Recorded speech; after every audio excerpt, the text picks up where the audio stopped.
Itaas ang kanang kamay. Panunumpa ng baguhang manlalaro. Ako si, sabihin ang inyong mga pangalan. Ay baguhang manlalaro, kumakatawan sa, sabihin ang inyong mga grado.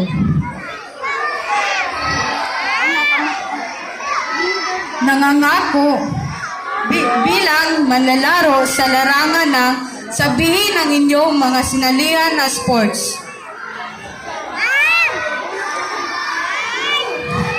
Nangangako ng gagawin ang buong makakaya na makipaglaro na alinsunod sa patakaran ng baguhang manlalaro.